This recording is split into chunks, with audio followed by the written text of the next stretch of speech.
La masacre de Tlatelolco. El año de 1968 se caracterizó por ser el semillero de la organización estudiantil a nivel internacional.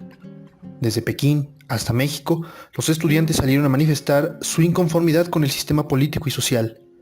En nuestro país, el movimiento estudiantil del 68 inicia con la intervención militar al Instituto Politécnico Nacional y dos vocacionales como consecuencia de una riña entre estudiantes y la porra de los equipos de fútbol americano. Estos acontecimientos desencadenaron una de las movilizaciones estudiantiles más importantes de la historia mexicana. Las demandas eran sencillas, pero tenían raíces profundas. El pliego petitorio de los jóvenes universitarios quedaría plasmado de la siguiente manera. Primero, libertad de los presos políticos. Segundo, derogación del artículo 145 y 145 bis del Código Penal Federal. Tercero, desaparición del cuerpo de granaderos. Cuarto, destitución de los jefes policíacos Luis Cueto y Raúl Mendiolea y del teniente coronel Armando Frías. Quinto, indemnización a las familias de los muertos y de los heridos por los actos represivos. Sexto, deslinde de responsabilidades de los funcionarios involucrados en actos de violencia contra los estudiantes. Séptimo, exigencia de un diálogo público entre representantes del movimiento y representantes del gobierno. El régimen político en México se encargaba de mantener su hegemonía intacta. Por ello, todo movimiento disidente había sido reprimido por la violencia de Estado. Los jóvenes del 68 buscaban de alguna manera hacer un cambio verdadero en el sistema político que había sido dominado por el Partido Revolucionario Institucional durante décadas.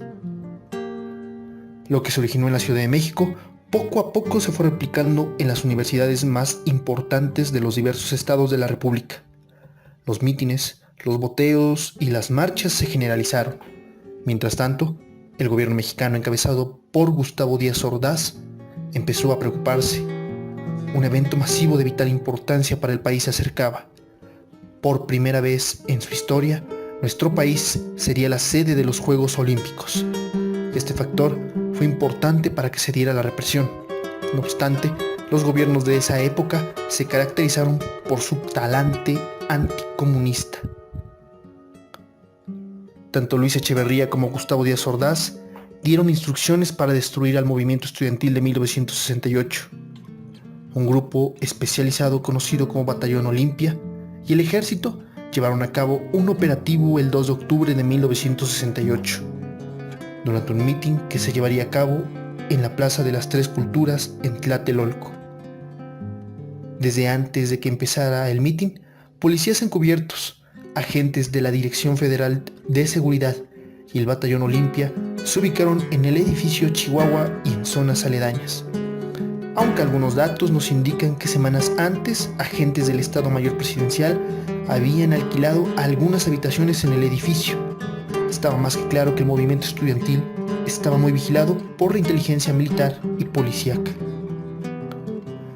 El ejército cercó las salidas y al finalizar el mitin, un helicóptero que sobrevolaba la zona lanzó una bengala en señal para iniciar la Operación Galeana.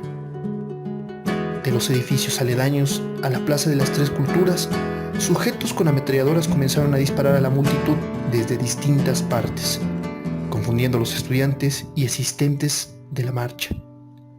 En el edificio Chihuahua, agentes de la policía política identificados con un guante blanco arrestaron a los líderes estudiantiles.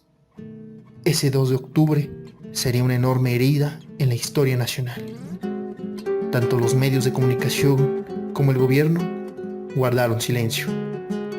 El saldo exacto aún hoy no lo conocemos, pero se estima entre 300 y 400 muertos y más de 1000 heridos.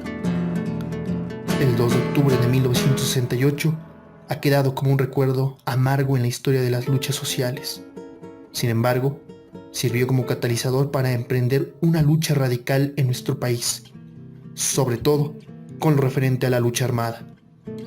Por otra parte, el día es representativo para los distintos movimientos sociales que generación tras generación recuerdan a los estudiantes caídos y adoptan el grito de justicia que lleva sonando por más de 50 años. 2 de octubre no se olvida. Si te gustó el video, dale me gusta y compártelo con alguien a quien pueda interesarle el tema. También te invitamos a suscribirte y a revisar nuestros podcasts, exposiciones y cápsulas que hablan sobre diversos temas históricos del siglo XX.